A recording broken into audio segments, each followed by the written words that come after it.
दूसरी बात, परमात्मा प्रसन्न भी साध संगतियों से होते हैं। देखो, दुनिया वालों को क्या अच्छा लगता है? दुनिया वालों को बकवाद अच्छी लगती है, फिल्मी गाने, भजन वगैरह, रागनी वगैरह हैं। यूट्यूब पर काल ने दुनिया भर के शॉर्ट वीडियो, रील वगैरह, सारा दिन दुनिया उन्हीं में लगी रहती है, क्योंकि उनकी वही खुराक है, उनको वही चीजें अच्छी लगती हैं, बकवाद। दूसरा, जो हमारे भगत भाई बहन हैं जिन्होंने सतगुरु से उपदेश ले लिया, तो हम सबको क्या अच्छा लगता है? हम सबको गुरु जी के सत्संग अच्छे लगते हैं। गुरु जी ने जो भक्ति दे दी, भक्ति करना अच्छा लगता है, मालिक की चर्चा करना अच्छा लगता है। अब सतगुरु को क्या पसंद है? अब सतगुरु किस चीज के लिए आता है? सतगुरु को ना तो फिल्में पसंद हैं, ना सतगुरु को रागनियां पसंद हैं, ना बकवाद पसंद है, और ना सतगुरु अपने सत्संग सुनता है। तो सतगुरु किस चीज से प्रसन्न होगा? भाई, सतगुरु भी तो कुछ सुनना चाहता होगा ना। सतगुरु भी तो कान लेकर आए हैं, आंखें लेकर आए हैं, आप और हमारे जैसे बनकर आए हैं। तो दुनिया को तो बकवाद अच्छी लग रही है, दुनिया बकवाद सुन रही है। भगत भाई बहनों को सतगुरु के सत्संग अच्छे लगते हैं, हम सत्संग सुन रहे हैं। अब सतगुरु क्या सुनना चाहता है? सतगुरु अपनी महिमा सुनना चाहता है, अपनी महिमा। अब ये कलयुग का ये जो दौर चल रहा है वर्तमान में, अब सतगुरु ने साध संगतियां शुरू करवाई, और साध संगतियों में सतगुरु की महिमा होती है। महिमा यानी अपने गुरुदेव भगवान को, जैसे काललोक का विधान है, इस भक्ति का भी विधान है। काललोक के जो गुरु हैं उनके भगत भी उनकी महिमा करते हैं, और अपने गुरु को हमेशा बढ़ा चढ़ा के बताना पड़ता है, हमेशा बढ़ा चढ़ा के। गुरु अगर वैसा ना हो, इतना समर्थ ना हो, तो भी गुरु को ही महत्वता दी जाती है, गुरु को ही बढ़ाई दी जाती है। अपने माँ बाप से भी बड़ा बताया जाता है, गुरु को प्रथम स्थान दिया जाता है। गुरु को हैं, लोग अपने माता पिता की आज्ञा भले माने ना माने, लेकिन गुरु की आज्ञा के लिए जरूर कहेंगे कि गुरु की आज्ञा जरूर माननी चाहिए, नहीं तो नरक में जाएंगे। तो ये तो काललोक का भी विधान है, नकली भक्ति का भी विधान है। और आप और हमें तो भाई और बहनों वो समर्थ सतगुरु मिल गया, हमने तो बढ़ा चढ़ा के महिमा करने की भी जरूरत नहीं है। हम जितनी बढ़ा चढ़ा के सतगुरु की महिमा करेंगे तो भी उस सतगुरु की महिमा तक हम नहीं पहुंच पाएंगे, जितनी ऊंची उनकी महिमा है। हमारी सोच और कल्पना से ऊंची सतगुरु की महिमा है। 7 समुद्र की मछी करूं, लेखनी करूं बन राय, और धरती का कागज करूं, सतगुरु गुण लिखा न जाए। तो आप और हमें तो वो समर्थ सतगुरुदेव भगवान मिल गए। हम इनकी जितनी महिमा करें, जितनी महिमा करें, क्योंकि इनकी महिमा में बढ़ा चढ़ा के शब्द यूज नहीं होता। बढ़ा चढ़ा के शब्द यूज होता है नकली गुरुओं की महिमा के लिए। ये तो असली गुरु हैं, इनकी तो महिमा को कोई पा ही नहीं सकता। नामा और रैदास रसीला, कोई न जाने सतगुरु की लीला। तो इस परमेश्वर की तो वो महिमा है। और ये सौभाग्य देखो भाई और बहनों, आप और हम चंद आत्माओं को ऐसे निर्मल भगवान की, ऐसे समर्थ परमात्मा की, सतगुरु रामपाल जी की महिमा करने का सौभाग्य मिला है भाई और बहनों। ये सौभाग्य के लिए तो ब्रह्मा विष्णु महेश भी तरसते हैं, ब्रह्मा विष्णु महेश भी। और दूसरी तरफ आप और हमारे द्वारा की गई महिमा को सुन सुनकर सतगुरुदेव भगवान इतने प्रसन्न होते हैं, इतने प्रसन्न होते हैं। परमात्मा एक समय के लिए पूरी दुनिया बुला देता है, सबसे ध्यान हटा देता है। परमात्मा सबको फ्लाइट मोड पे लगा देता, फ्लाइट मोड पे। और गुरुदेव भगवान भी मंत्र मुग्ध होकर और अपने भक्तों के मुख से निकली हुई अपनी महिमा को सुनकर उसका रस प्राप्त करते हैं, आनंद प्राप्त करते हैं। जैसे एरोप्लेन का जो पायलट होता है, वो एरोप्लेन को ऊपर ले जाकर फिर उसको फ्लाइट मोड पे लगा देता है। फिर वो अपना खाना भी खाएंगे, भले वो सो जाओ, फिर अपनी बात भी करते रहो, फिर उनको ध्यान देने की जरूरत नहीं है। उसको फ्लाइट मोड पे लगा दिया, वो अपने हिसाब से जाएगी अपने सिस्टम पर। ऐसे गुरुदेव भगवान दुनिया को फ्लाइट मोड पे लगा देते हैं कि किसने क्या करना है, क्या नहीं करना है। और परमात्मा फिर महिमा का रस लेते हैं, महिमा का। क्योंकि और तो कोई चीज सतगुरु को अच्छी लगती नहीं, और 4 युगों से महिमा किसी ने की नहीं। इसलिए जितने भी भगत भाई बहन, जब भी उनको समय मिलता है और जो अपने गुरुदेव भगवान की महिमा में उनके शब्द गाते हैं, भगवान की महिमा करते हैं, परमात्मा उसको बड़े ध्यान से, बड़े गौर से और विशेष प्रसन्नचित्त होकर सुनते हैं, और उसी महिमा के चलते भाई और बहनों हमें फिर उनकी मेहर प्राप्त होगी, हमें उनकी विशेष रजा का लाभ मिलेगा। गुरुदेव हमारे ऊपर ग्रेस मार्क की बरसात करेंगे, अपना विशेष आशीर्वाद बख्शेंगे, और उसी के सहारे हम भाई बहन इस भक्ति मार्ग पर भी डटे रहेंगे और परमेश्वर सतलोक की भी दया करेंगे।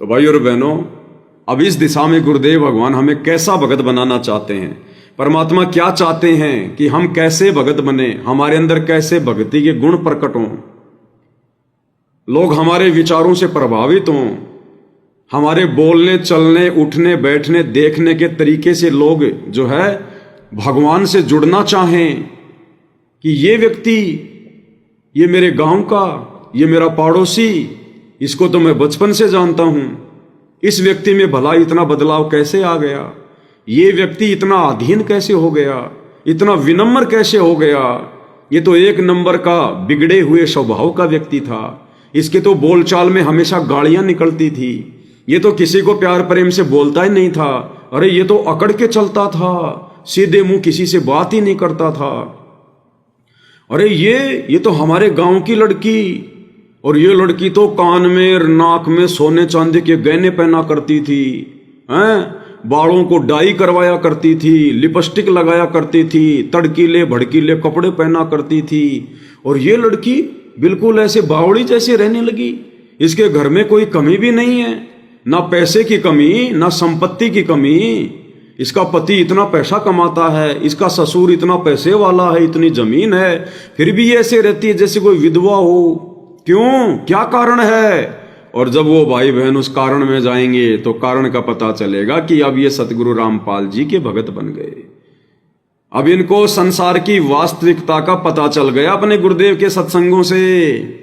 ये तो अपना पीछा छुटवाने के लिए टाइम पास कर रहे हैं, अपना पीछा छुटवाने के लिए ये संसार की व्यवस्था में नहीं घुस रहे, ये तो अपने गुरुदेव को प्रसन्न करना चाहते हैं, रिश्तेदारों को नहीं, समाज को नहीं। और वे तो बार बार भगवान से यही विनती करते हैं कि जिस मरने से जग डरे और मेरे मन आनंद, कि जिस मौत से ये संसार डरता है, भय मानता है, अगर किसी को कह दो कि भाई तू मर जाएगा, और अरे शुभ शुभ बोल, ऐसा मत बोल मर जाएगा, ये शब्द निकालना कोई अच्छी बात थोड़ी है, ऐसे मत बोला कर तू मर जाएगा, तू मरेगा। इतना भय, इतना बुरा मानते हैं लोग मौत को, इस शब्द को। तो गुरुदेव कहते हैं जिस मरने से जग डरे और मेरे मन आनंद, और जो भगत हो जाएगा, सतगुरु का इस ज्ञान से परिचित हो जाएगा, वो तो कह देगा कि मेरे मन तो आनंद आएगा जिस दिन मेरी मौत आएगी, हम तो मौत के इंतजार में बैठे हैं। जिस मरने से जग डरे और मेरे मन आनंद, और कद मरूं कद पाऊं वो पूर्ण परमानंद। ये भगवान, कब मुझे मौत आए, कब मेरा शरीर छूटे, और कब आप अपने दास के लिए अपना विमान लेकर आओ और ये दास विमान में बैठकर सतलोक चले, अपने निज देश अपने गांव में चले, जहां से बिछुड़े हुए हमारे को अनंत युग हो गए, अनंत युग हो गए। तो भगत तो इस उम्मीद में बैठ जाएगा, फिर जगत वालों की तरह कार कोठी के चक्कर में नहीं फंसा रहेगा, बच्चों के लिए पलाट पे पलाट, मकान पे मकान बनाने में नहीं लगा रहेगा। वो तो इसी चिंता में रहेगा कि बस कद मेरा गुरु आवे, कद मेरा शरीर छूटे, और मैं तैयार रहूं, अब की बार कहीं मौका ना चूक जाऊं। तो फिर भक्तों की तो भाई और बहनों ये दशा हो जाएगी। और परमात्मा यही चाहते हैं कि जब तक हमारी इस प्रकार से भक्ति मार्ग पर दशा नहीं होगी, भाई और बहनों, अभी समझो हम कच्चे भगत हैं, अभी हम ज्ञान में भी कमजोर हैं, भक्ति भाव में भी कमजोर हैं, जो अभी तक हमारी लगन नहीं लगी, हमारी सुरती नृति सतलोक में नहीं लग रही। सतलोक में लगने का मतलब है जब भी हम चिंतन मनन करें, एकांत में बैठें, तो रिश्तेदारों का ख्याल नहीं आना चाहिए। अगर रिश्तेदारों का ख्याल भी आ गया, कोई विचार भी आ गया, तुरंत वहां से ध्यान को हटाकर या तो सुमरण पर या सत्संग पर या सतलोक के नज़ारे देखते रहो, कल्पना करते रहो कि सतलोक ऐसा होगा, ऐसे वहां पर बड़े बड़े क्षेत्र होंगे, जो गुरुजी बताते हैं कि जो 3रा डिवीजन है उसमें पिकनिक मनाने के लिए जाती हैं आत्माएं, हैं, बिन बादल वहां बरसात होती हैं, मीठी मीठी धुन जो यहाँ सुनने को भी नहीं मिल सकती, वो धुन वहाँ पे होती रहती है। जैसे हम किसी ब्याह शादी में जाते हैं और ब्याह शादी में क्या होता है, वहाँ जाते ही आदमी को पता ही नहीं चलता मेरा 1 घंटा बीत गया, मेरा 2 घंटा बीत गया। वो शादी के पंडाल में हम क्या देखते हैं, कहीं तो कोई डीजे वगैरह बज रहा है, लड़के लड़कियां डांस कर रही हैं, उसको देखने लग गए तो कई देर देखते रहते हैं, पता ही नहीं चलता। फिर कोई कहेगा चलो चलो भोजन कर लेते हैं, फिर उठा के प्लेट उधर जाएगा, 5 प्रकार की सलाद हैं, पानी पुचके, दही बड़े हैं, रसगुल्ले, गुलाब जामुन, पता नहीं दुनिया भर की पनीर की सब्जी, दाल मखानी, दाल तड़का, दाल फ्राई हैं, 20 प्रकार की चपाती। फिर उसके बाद अरे चलो चलो आइसक्रीम भी रखी है, फिर आइसक्रीम खाने लग जाएगा। फिर उसके बाद चलो चलो कुर्सियों पे बैठते हैं, अब ये प्रोग्राम देखेंगे। तो वहां पता ही नहीं चलता भाई और बहनों, कहीं आतिशबाजी हो रही है। इसी प्रकार शतलोक में परमात्मा कहते हैं वहां कोई काम धाम तो है नहीं, वहां कोई पढ़ाई लिखाई तो करनी नहीं, गुरुजियों के कोई डंडे तो खाने नहीं वहां, और कोई टेंशन नहीं, ना कोई वहां भात भरना, ना कोई छुच्छक भरना, ना किसी से कोई कर्जा लेना, ना किसी को उधार देना, ना वहां कोई रोग, ना वहां कोई शोक, ना कोई चिंता हैं, और सारे वहां पर ठाठ ही ठाठ। और ऐसे मनोरम क्षेत्र हैं वहां पर, परमात्मा कहते हैं बस एक बार चला गया तो चला गया। फिर जैसे अक्सर पुरुष एक बार मानसरोवर में चला गया नहाने के लिए, इतना आनंद आया, युग बीत गए, मानसरोवर में आनंद से सो रहा है। तो वहां ऐसी मौज है भाई और बहनों, ऐसी मौज, वो मौज यहां 1 सेकंड के लिए भी आप और हम भगत भाई बहन पूरे जीवन में नहीं ले पाते। यहां तो आप और हम कहर में जी रहे हैं, दुखों में जी रहे हैं, टेंशन में जी रहे हैं, कर्जे में जी रहे हैं, दबाव में जी रहे हैं, डर और भय में जी रहे हैं। या तो आप और हमारे ऊपर काल ने कहर तोड़ रखे हैं, कहर। यहां तो उन सतलोक के सुखों की हमने पूरी जिंदगी में कभी 1 सेकंड भी नहीं गुजारी होगी, 1 सेकंड भी।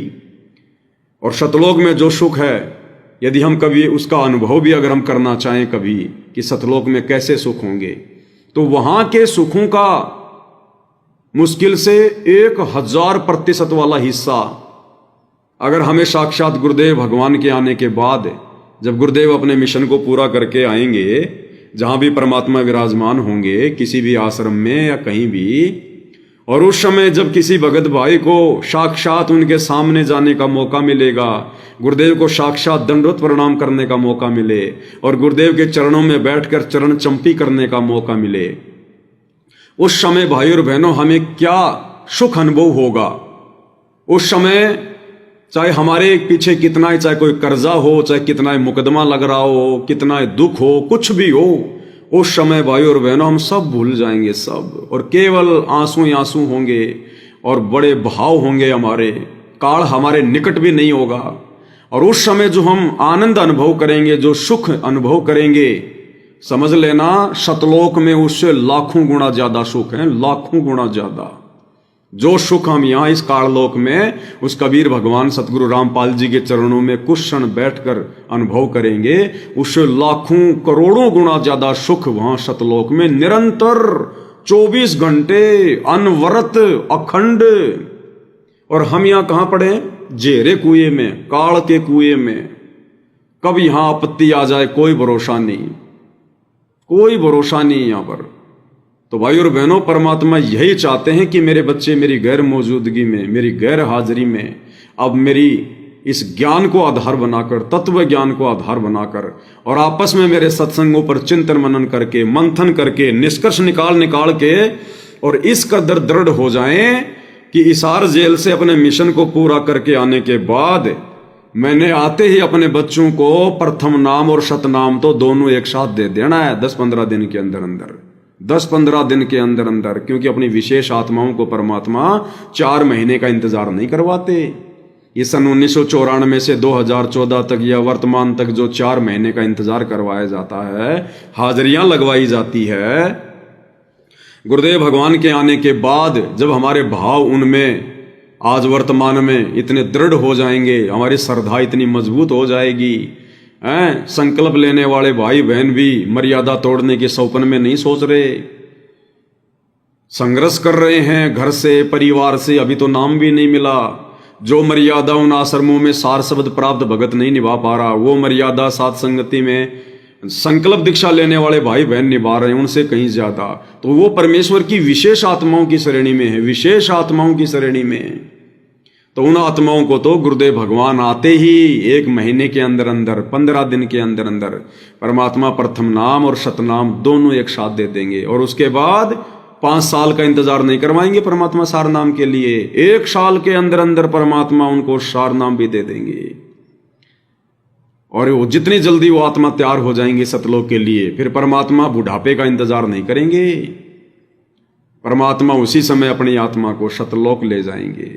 तो आप और हमने भी भगत भाई बहनों इसी कदर तैयार हो जाना है। हमने अब देखा देखी में नहीं चलना, ना भक्तों की देखा देखी में, ना बड़े बड़े कोऑर्डिनेटरों की देखा देखी में।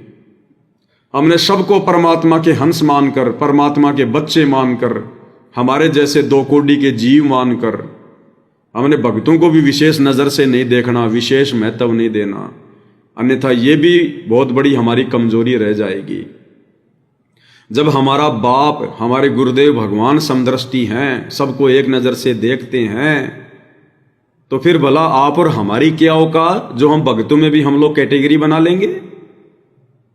ये वर्तमान की बात कुछ और है। गुरुदेव की गैर हाजिरी में उनके परिवार वाले, ये कोऑर्डिनेटर, आश्रम संचालक, ये ज्ञान को आधार ना बना पाने के कारण भक्तों की कैटेगरी बना के बैठे हैं।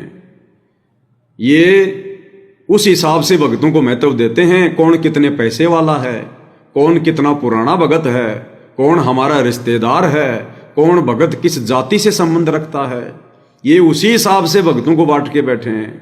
लेकिन गुरुदेव के मार्ग में और गुरुदेव की दृष्टि में ऐसा कुछ भी नहीं है। ये समदृष्टि परमात्मा है। ये हाथी से लेकर चींटी और चींटी से लेकर सूक्ष्म जीव और मनुष्य, ये परमात्मा केवल आत्मा देखता है, शरीर नहीं देखता, उनके पद, उनकी जातियां, उनकी पोस्ट, उनका धन नहीं देखता। ये समदृष्टि परमात्मा है। कबीर साहिब धरती पर हैं। तो इसी प्रकार हम भगत भाई बहनों ने विशेष महत्व और विशेष दृष्टि केवल अपने गुरुदेव भगवान के प्रति, किसी और के प्रति नहीं। बाकी सबको एक समान समझकर प्यार प्रेम से बोलना, राजी राजी रहना, कोई मनमुटाव नहीं करना। किसी का मनमुटाव भी चल रहा है तो प्यार प्रेम से उनको समझाना, और अपनी मर्यादाओं का हमेशा ध्यान रखना, अपनी मर्यादाओं को बचा के आगे बढ़ते रहना। अगर मर्यादाओं के बीच में कोई भगत आ रहा है, वो चाहे किसी भी जाति का हो, कितना ही बड़ा उसने नाम ले रखा हो, चाहे 24 घंटे गुरु जी के साथ रहता हो, हमारा लगता नहीं कुछ भी। हमारे लिए है 2 कोटि का जीव, इससे ज्यादा कुछ नहीं। लड़ना नहीं, झगड़ना नहीं, मनमुटाव नहीं करना, मन में उसके प्रति कोई द्वेष नहीं करना, कोई ईर्ष्या नहीं रखनी। अगर वो भगत हमें समझ में नहीं आ रहा है कि भाई इस भगत के कारण कहीं न कहीं मेरी भक्ति बाधित हो रही है, मैं उस भाव से भक्ति नहीं कर पा रहा हूं, तो शर्मा शर्मे भी नहीं और हाथ जोड़ लो कि भगत जी बस आप पुकारो, हमारा इतना ही संबंध था, अब इससे ज्यादा नहीं भगत जी, सत साहिब बस। फिर उसकी किसी के पीछे कोई निंदा चुगली नहीं, उसके पीछे उसकी कोई बातचीत नहीं। हाँ, सच को तो सच कहा जाएगा, बाकी और फालतू में उसकी कोई ऐसी वैसी बात नहीं। उसके कर्म उसके साथ, हमारी भक्ति हमारे साथ में। तो भाई और बहनों, अब वर्तमान में गुरुदेव भगवान यही चाहते हैं कि अब हम उनकी गैर हाजिरी में और उनके इस तत्व ज्ञान को आधार बनाकर इस रंग में इतने रंगे जाएं कि परमात्मा आते ही हमें सीने से लगाएं। सीने से एक होता ना, जैसे बाप कहीं कमाने के लिए 2-4 साल बाहर चला जाता था, तो बाप को बाहर रहते रहते चिंता होती थी कि मेरे बच्चे कहीं बिगड़ ना जाएं, कुसंगति का शिकार ना हो जाएं, मेरी आज्ञा में चल रहे कि नहीं चल रहे। तो बाप क्या करता था, पहले मेरे जो पिताजी थे वो ठेकेदारी किया करते थे पंजाब में, और एक बार चले जाते थे तो 3-4-5 महीने में आया करते थे। मैं उस समय छोटा था, मैं पढ़ाई करता था, शरारती में 1 नंबर का था। हाँ, पढ़ाई में तो होशियार था मैं, लेकिन मेरे को गणित नहीं आती थी। 4 के पहाड़े में 5 साल तक मैं रोज पिटा। 4 का पहाड़ा नहीं आता था मेरे को, गणित बहुत कमजोर थी मेरी, और 4 का पहाड़ा 5 साल तक नहीं आया मेरे को। और मेरे को वो गुरु भी ऐसा निकम्मा मिला प्राइवेट स्कूल में, सुबह सुबह जाते ही मेरे से 4 का पहाड़ा पूछता सबसे पहले, और मेरी पिटाई करता, फिर डंडा लेके सबके सामने उंगलियों पे यहां मारा करता था, यहां, और पैरों को लड़कों को बोलता कि इसके पवन के पैर पकड़ो। मेरे पैर पकड़ लेते थे और फिर यहां मारा करता था उन पैरों के तलवे पे, और मैं रोता था, चीखता था, चिल्लाता था, गुरुजी कल याद करके आऊँगा, गुरुजी कल पक्का याद करके आऊँगा। अब मैं याद तो कर लेता था लेकिन पूरा याद होता नहीं था, फिर मेरी जाती पिटाई होती थी। और मैं 5 साल तक इतना डरा, इतना भयभीत रहा। जब प्रार्थना बोला करते थे तो कान यहाँ रहेगा तो कहीं वो मास्टर तो नहीं आ रहा है। वो साइकिल लेके आता था और जैसे ही वो स्कूल के गेट में प्रवेश करता, साइकिल की घंटी बजाता था, ट्रन ट्रन। तो जैसे ही उसकी घंटी बजती थी, या मान लो कोई गांव का आदमी जा रहा है साइकिल लेकर, उसने वहां अगर घंटी बजा दी तो मेरे तो पसीने छूट जाते थे कि आ गया भाई, तेरी पिटाई करने वाला आ गया। मैं स्कूल ही नहीं जाता था भाई और बहनों। अब उधर तो मेरे को घर वाले पीटते, उधर से वो मास्टर पीटा करता, शिकायत आती वो स्कूल क्यों नहीं आया। अब घर वाले कहते रहे तू कहाँ था, अब क्या बताऊं, मैं छुप जाता था, जाता नहीं था। एक बार तो मेरा दादा मेरे को लेके गया स्कूल, मैं गया उसके साथ। सर्दियों का महीना था, सरसों बड़ी बड़ी हो रही थी। अब मैंने सोचा कि स्कूल जाऊंगा तो वहां पिटूंगा। अब मैंने क्या किया, जैसे स्कूल नजदीक आई, आधा 1 किलोमीटर पहले, 3-4 किलोमीटर दूर थी स्कूल, तो मैंने सोचा भाई पीटेगा मास्टर, दादा कितने देर रहेगा तेरे पास में, दादा छोड़ के आ जाएगा, फिर पीटेगा, बड़ा निकम्मा आदमी वो। और उसको भी आनंद आता था पीटने में। अब आनंद क्या था भाई और बहनों, आज समझ में आ रही है ये बातें, ये आज समझ में आ रही है भाई और बहनों ये बातें। वो पिटना भी हमारी सजा में आ गया। सतलोक से जो हम अपने बाप से धोखा करके आए ना, उन टीचरों के द्वारा पिटाई खाना भी हमारी सजा का एक हिस्सा है, सजा का एक हिस्सा। और उस टीचर का और मेरा ना जाने पिछले जन्म का क्या कोई संबंध था, क्या पता पिछले जन्म में मैं कोई राजा का सैनिक था, बेवजह लोगों को मारा करता था, उसमें वो भी पिट गया होगा, उसको भी मैंने काफी मारा होगा, 5-10 साल वहां जेल में डाल के। तो उसने मेरे को अपनी स्कूल में डाल के रोजाना पीटना शुरू कर दिया, क्योंकि परमात्मा सूली की सजा तो कांटे में टलवाएगा। तो ये हमारी सजा ही है भाई और बहनों, सजा। अगर रात चलते हमारे पैर में कोई कांटा भी चुभ गया, वो भी हम सजा भोग रहे हैं, सजा। तो वो मेरी सजा का एक हिस्सा था। तो जैसे स्कूल नजदीक आई, मैंने सोचा बात बिगड़ेगी अब तो सरसों बड़ी बड़ी हो रही थी। मैंने कहा दादा, बोले हाँ। मैंने कहा मैं बाथरूम करके आऊंगा। बोले जा करके आ जा। मैंने थैला मेरे दादा को पकड़ा दिया और मैंने कहा बाथरूम करना था, मैं तो सरसों के अंदर जाके और सरसों के अंदर ही अंदर मैं तो भाग गया कहीं का कहीं। अब बाबा उधर खड़ा खड़ा आवाज लगाए रहे, बेटा पवन है, बेटा पवन है। अब पवन इतनी दूर पहुंच गया, बाबा की आवाज भी सुनाई नहीं दे। अब दिन तो निकल गया मेरा, बाबा लाल आंखें करके आ गया। शाम को बाबा ने दारू पी ली, वैसे तो पिया करता था, उस दिन और ज्यादा पी ली, गुस्से में हो रहा। अब मैं भी सोच रहा था भैया शाम तो हो गई, अब रात को तो घर जाना ही पड़ेगा, दिन तो तेरा कट गया, अब क्या करेगा। अब भाई अब क्या करूं, छोटा ही था, ज्यादा उम्र भी बड़ी नहीं थी, चौथी पांचवी या फिर छठवीं में था मैं। मतलब मैं पंजाब में पढ़ के आया था 5वीं और 6वीं, लेकिन वापस राजस्थान में मेरा 5वीं में हुआ मेरा एडमिशन। तो 5वीं या फिर मैं 6वीं में था। तो शाम को फिर मैंने क्या किया, अब घर तो जाना है क्योंकि रात होगी, मेरे को डर लगे बाहर, गांव के बाहर। तो मैं धीरे धीरे और हमारा एक पड़ोसी था, बाहर उसकी भैंसें बंधा करती थी। भैंस के जो चारा डालते हैं ना, उसको लाश बोलते हैं, लाश, वो जो है बड़े बड़े पत्थरों की बना रखी थी। तो मैं चुपके जाके उस भैंस की लाश के अंदर लेट गया। अब वो भैंस मेरे को देख के चिमक गई ये क्या आ गया मेरे सामने आज। वो भैंस जैसे उधर चिमकर वो चिल्लावे। अब भैंस के मालिक ने सोचा क्या आ गया भाई, वो लेके लालटन आया, उस समय लाइट वाइट नहीं थी गांव में, वो लालटन लेके आया और मैं वहां ही दुबका पड़ा। अब उसने देखा, अरे बोला, अरे मेरा नाम गांव में था देशराज, मेरे को पवन कोई नहीं जानता गांव में, ना मेरे रिश्तेदार जानते ना गांव वाले, गांव में मेरा नाम है देशराज। बोला अरे देसिया, कौन? बोलो यहाँ क्यों पड़ा, वो तेरा बाबा चिल्ला रहा है, तेरे को कितनी देर हो गई ढूंढ रहा है, तेरे को बोल रहा है। अब भाई उसने मेरे को पकड़ के घर लेके गया। अब घर गया तो बाबा तो पहले लगा के देसी दारू तैयार था। अब बाबा ने मेरे को रस्सी से बांध दिया भाई, रस्सी से बांध दिया। फिर उसी रस्सी की मारने लगा मेरे को, गाड़ियां निकालने लगा, रामखोर तूने मेरा समय बर्बाद कर दिया, ये वो। और मैं वहां चिल्ला के थक गया। और मैं इतना पक्का था भाई और बहनों, मेरी आंखों से आंसू भी नहीं आता था। पता था कि तू गलत है, और गलत आदमी जब मार खाता है तो आंसू कहां से आएगा। कहने का मतलब है जितनी मेरी पिटाई हुई ना मेरे जमाने में, किसी आसपास के गांव के लड़के की भी नहीं हुई। और फिर जब जो मेरे पिताजी थे वो बाहर रहते थे, उधर से वो चिट्ठी भेजा करता था घर वालों को कि छोरा कैसा है, ढंग से पढ़ाई कर रहा कि नहीं कर रहा। तो अब मेरी माँ भी उधर से चिट्ठी लिखवा दिया करती थी, वो स्कूल में नहीं जाता, ढंग से पढ़ाई नहीं करता हैं। अब उधर से मेरा बाप लाल पीला, और जैसे 4-5 महीने में वो छुट्टी काट के आता था, सबसे पहले मेरे को ढूंढता था कि वो कहाँ है। अब भाई फिर वो भी दारूबाज था 1 नंबर का। तो कहने का मतलब भाई बहनों, जितनी मेरी पिटाई हुई ना, किसी की नहीं हुई। बहुत सारे किस्से हैं, धीरे धीरे परमात्मा दया करेंगे, जैसे जैसे वीडियो में आगे बढ़ेंगे भाई बहन जिक्र करते रहेंगे। तो ये हमारी सजा है भाई और बहनों इस काल के लोक में। चाहे हमारा बाप हमारी पिटाई कर चुका है, हमारा दादा कर चुका है, चाहे हम किसी मुकदमे में किसी पुलिस वाले से पिटाई खा चुके हैं, या आपसी कोई जमीन के झगड़े में, कोई परिवार के झगड़े में, या वैसे चाहे हम लोग मार पिटाई खा चुके हैं। अगर पैर में ठोकर भी लगती है, अगर उंगली का नाखून भी उतर रहा है, तो भी हम सतलोक वाली सजा भोग रहे हैं, सतलोक वाली सजा। तो भाई और बहनों, अब परमात्मा चाहते हैं कि ये आत्माएं अब हर प्रकार से इस ज्ञान को आधार बनाकर दृढ़ हो जाएं, और अब ये अपनी सजा कटवा लें।